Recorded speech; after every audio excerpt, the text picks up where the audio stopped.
Welcome अमर sir YouTube channel. इस पर आप सबों का स्वागत है। आज मैं एक बहुत इम्पॉर्टेंट टॉपिक पर बात करने जा रहा हूँ।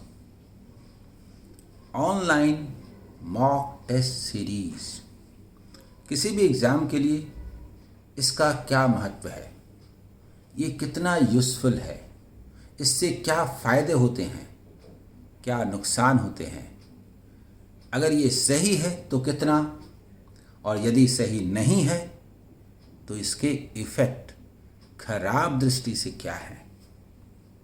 सबसे पहली बात यह है कि किसी भी सब्जेक्ट को लीजिए, स्पेशली मैथमेटिक्स और रीजनिंग की मैं बात कर रहा हूँ, तो उस सब्जेक्ट में इंग्लिश को भी शामिल कीजिए। आपका कॉन्सेप्ट क्लियर होना बहुत ज़रूरी है, लेकिन कॉन्सेप्ट के क्लियर होने से सिर्फ आधी बात पूरी होती है, पूरी नहीं। क्योंकि जो कंसेप्ट क्लियर हुआ, जब तक आप उसकी प्रैक्टिस नहीं करते, उसको अप्लाई नहीं करते, वो आपका अपना नहीं होगा। और एग्ज़ाम में जो क्वेश्चंस आते हैं वो कॉन्सेप्ट के एप्लीकेशन पर आते हैं। यानी कहने का मतलब ये है कि 50% वेटेज है कॉन्सेप्ट की क्लियरिटी का, और 50% पार्ट है कि उसका अप्लाई करना, प्रैक्टिस करना, इस पर आपका कितना कमांड है। एक के बिना दूसरा अधूरा है।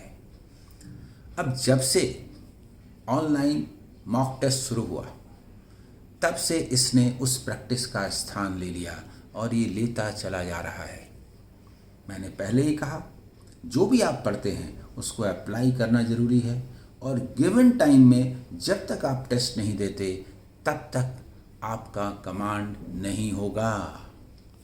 अब इसके लिए यदि आप ओवरऑल टेस्ट देते हैं तो एक तो डिपेंड करता है कि वो टेस्ट कैसा है।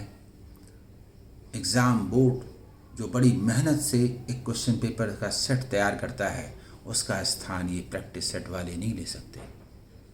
मेमोरी बेस्ड जो क्वेश्चन पेपर होते हैं, उनके टेस्ट का अपना ही माने है। अगर आपको ओवरऑल टेस्ट भी देना हो सारे सब्जेक्ट का शामिल करके, तो मेमोरी बेस्ड पेपर का आप दे सकते हैं। इससे कुछ प्रैक्टिस होती है। जो आपने पढ़ा है उसका एप्लीकेशन भी होता है, लेकिन इम्प्रूवमेंट वो बहुत कम होता है। क्योंकि टेस्ट सिर्फ ये बताता है कि किसी सब्जेक्ट के किसी चैप्टर पर जो आपने पढ़ा है वो कितना पढ़ा है, वो आपको कितना आता है। लेकिन सीखते कैसे हैं?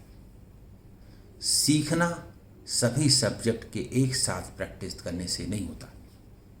सीखना एक सब्जेक्ट के भी सारे चैप्टर का टेस्ट देने से नहीं होता।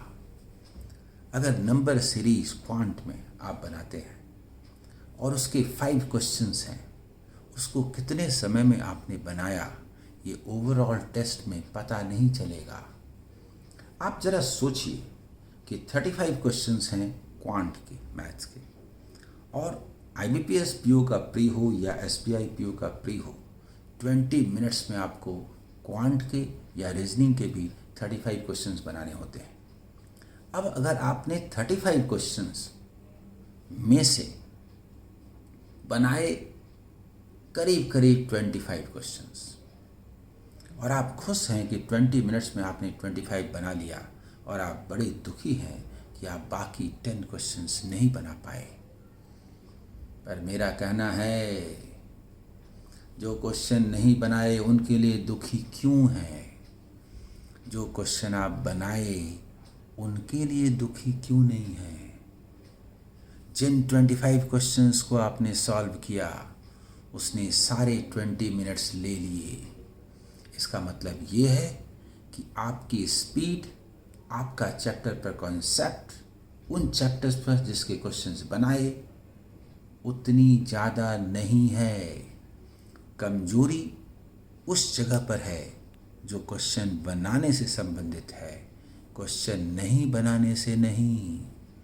अगर आपने उन 25 क्वेश्चंस को 20 मिनट्स के बजाय 15 मिनट्स में सॉल्व कर लिया होता तो बाकी जो क्वेश्चंस बचे हैं आप देखेंगे उसमें 10 में से कम 5 क्वेश्चंस ऐसे रहेंगे जो आपको आते थे पर आप वहाँ पहुँच न सके। दरअसल जो एग्ज़ाम होता है वो टाइम मैनेजमेंट भी चेक करता है। आपको चाहे क्लर्क का एग्ज़ाम हो, मैनेजर तो बनना है ना, तो मैनेजरियल पावर है कि नहीं ये भी चेक होता है। पूरे 35 क्वेश्चंस में मैक्सिमम स्कोर करना है तो आपको ऐसे 2, 4, 5 डिपेंड करता है क्वेश्चन पेपर पर, इन क्वेश्चंस को स्किप करना था। अगर आपने 35 क्वेश्चन में 5 क्वेश्चन स्किप कर लिया होता तो आप 30 बनाते, 25 नहीं। ये कैसे इम्प्रूव होगा? तो आपको पता ही नहीं है कि कौन से सेक्शन में ज़्यादा समय लग रहा है। इसलिए आप नंबर सीरीज के 5 क्वेश्चन का टेस्ट दीजिए। क्या वो 2 मिनट्स में बनता है, ये सोचना है। आप अप्रॉक्सीमेट वैल्यूज़ के 5 क्वेश्चन का टेस्ट दीजिए। क्या वो 2 से 2.5 मिनट्स में बनता है? नहीं बनता है तो ये कमजोरी है, इसको दूर करना है। एक बार में नंबर सीरीज के लगातार आप 5 क्वेश्चंस के टेस्ट देंगे तो कंसेप्ट दिमाग में घूमेगा आसपास और वो बैठता चला जाएगा।